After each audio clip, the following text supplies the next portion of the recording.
Empezar por el tema del indicador de transparencia, que es un campanazo de alerta, que tomamos muy en serio, pero que también hay que mirarlo en las justas dimensiones. Desde el principio del gobierno el programa ha trabajado con Transparencia por Colombia para buscar indicadores sólidos, o sea, indicadores no blandos sino fuertes sobre corrupción. Por ejemplo, con la anterior directora trabajamos durante muchos años el tema de medición de transparencia en las entidades del gobierno, con indicadores muy concretos. Ese indicador es muy importante y muy relevante porque mira carrera administrativa, mira transparencia en procesos, mira elementos concretos que nos van a permitir ir mejorando en el puntaje de las entidades, una por una, que pueden tener problemas. Creo que ahí puede encontrar un trabajo de más largo plazo que tenga resultados estructurales. Estamos ayudándoles, o estábamos ayudándoles, porque no sé qué ha pasado en los últimos meses con un tema igualmente sofisticado para los departamentos y los municipios, con encuestas en los departamentos, con encuestas, pero ya en las instituciones, para mirar qué tan permeadas, qué tan capturadas, qué tan profesionales, qué tan políticas son. Entonces, nosotros en ese sentido tenemos una visión que también es de más largo plazo y que también nos tiene que llevar a tener elementos de juicios concretos sobre unidades administrativas, ministerios, distintas entidades que nos lleven a poder darle al país el buen resultado de que cada una de ellas está en un proceso de mejoramiento, cosa que seguimos trabajando con ellos. Este indicador de transparencia es un indicador de percepción que yo creo que refleja unos problemas que vamos a mirar con mucho cuidado. Ayer hablé con Elizabeth Ungar para que me mandara sobre todo todos los respaldos de cómo se hacen las encuestas, quién las hace, etcétera, cómo son los indicadores para poder medir qué es lo que tenemos que mejorar en ese sentido, para mejorar también la percepción, para mejorar cómo nos mira, que es por ejemplo el trabajo que hemos hecho nosotros en el indicador de Doing Business del Banco Mundial. Sabemos cuáles son los indicadores y hemos trabajado en cada uno de ellos. Vamos a hacer ese trabajo igualmente con Transparencia Internacional para poder no quedarnos en ese bloque intermedio de países con Brasil, con muchos otros países, sino lograr llegar a lo que deberíamos aspirar ser, y es Chile, que es el país más transparente, digámoslo así, del continente o de Latinoamérica. Al ser un indicador de percepción, pues tiene los riesgos del momento y por eso queremos medir con mucho detalle cómo es que este se realizó para poder ver dónde sí están esas falencias que tenemos que corregir. Porque uno puede contrastar y esto no quiere decir de ninguna manera, quiero ser muy claro, que no estemos preocupados y que no le demos toda la importancia, señor Contralor, toda la importancia a lo que es a la medición de transparencia, pero uno ve por ejemplo el Latinobarómetro, que también es una medición de percepción, y en esa medición de percepción del Latinobarómetro, que se hace todos los años en encuestas muy ampliadas por todos los países,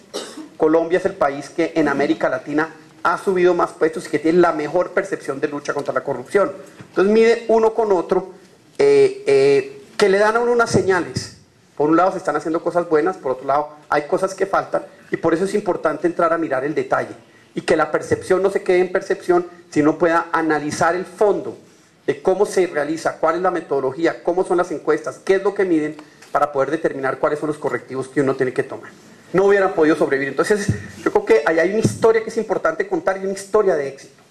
A veces nos damos demasiados lapsos y no vemos las dificultades en las que nos toca operar y no vemos la historia traumática. Pero mire, si en el continente tuviéramos un Estado, y por Estado rama ejecutiva, rama legislativa con todos sus problemas, y rama judicial, que ha dado los resultados, primero, que podemos mostrar a lo largo de las últimas 2 décadas, este país ha acabado,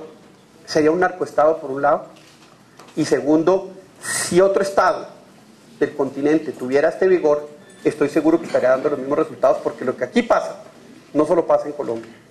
o no solo pasó en Colombia, sino que uno lo ve ya como un fenómeno que se ha esparcido por todo el continente, pero que en muchos lugares no tiene ni la fortaleza institucional para combatirlo, ni la voluntad política para hacerlo. Entonces creo que es importante que pongamos eso como un elemento de juicio en el que nos demos unas palmaditas en la espalda, entendiendo que hay mucho trabajo por delante, pero que también hay un aprendizaje y hay unos logros que son fundamentales resaltar. Tercero, ¿qué ha hecho el gobierno? Mire, nosotros hemos dado una pelea muy dura en este sentido, no solo por todo el tema del desmonte de estas organizaciones paramilitares que arranca con seguridad, que arranca con justicia, que arranca con justicia y paz, y yo sé que en un momento dado la historia va a ser muchísimo más benévola con todo lo que se ha hecho a lo que quizás en el presente se acepte o se promueva, pero en lucha ya específica contra la corrupción, mire, el decreto 2170 que iba al grano de uno de los elementos de los que habló Alejandro, visibilidad en procesos. En ese momento no podíamos eliminar todas las organizaciones estas internacionales que han convertido en una intermediación de contratos, pero les ponía unas restricciones. Ahí tampoco pudimos acabar los contratos interadministrativos, que era otro de los elementos. Uno veía la gobernación del Casanare contratando con la Universidad de Cartagena obras en el Casanare. ¿Esto qué es? Pero sí se montaron en el decreto 2170 unos elementos de visibilidad en la contratación. Se amarraron se eliminaron uno de quizás las debilidades más importantes que existían, que sirvió y que luego esos elementos ya se incorporaron totalmente a la reforma a la ley 80. Entonces usted ya ve hoy en las grandes contrataciones públicas unas discusiones feroces en los prepliegos, porque ¿dónde se amarra la contratación? En el prepliego. Como es obligatoria la discusión, y obviamente pues esto se da mucho más a nivel nacional, toda falta, y creo que aquí órganos de control y de justicia es importante asumir esa verificación de que esos controles se den a nivel local, que yo no sé si se están dando, me imagino que en muchos casos no, pero a nivel nacional usted se encuentra hoy discusiones en elaboraciones de prepliego, discusiones públicas, inclusive nosotros hemos como ejemplo en televisión mostrado las grandes licitaciones para que la gente vea todas las discusiones. A mí me tocó ver la licitación del Dorado, donde uno de los abogados de una de las firmas le decía a otro es que usted es un paramilitar, y el otro le decía pues usted es un ampón por esto y esto y esto. O sea, había un nivel de discusión pública que jamás se había visto en Colombia, jamás se había visto en Colombia en materia de los grandes contratos, y esto es producto del decreto 2170, de la reforma a la ley de contratación y de la voluntad política del gobierno de visibilizar los procesos, de generar las condiciones para que estos sean lo más transparente posible. Quiero terminar contándoles una anécdota. Hace unos meses estuve en Barranquilla y el alcalde de Barranquilla me dijo: yo no necesito más plata, lo que pasa es que la están robando. Aquí la estamos controlando, y él que se dio el lapo de quitar una de las concesiones mafiosas más grandes, que era la de recolección de impuestos, y que eso todavía está en tribunales y esperamos que eso salga finalmente bien. Me dice: mire, yo aquí con la plata que tengo estoy haciendo lo que jamás pensé que podía hacer, pero administrándola bien.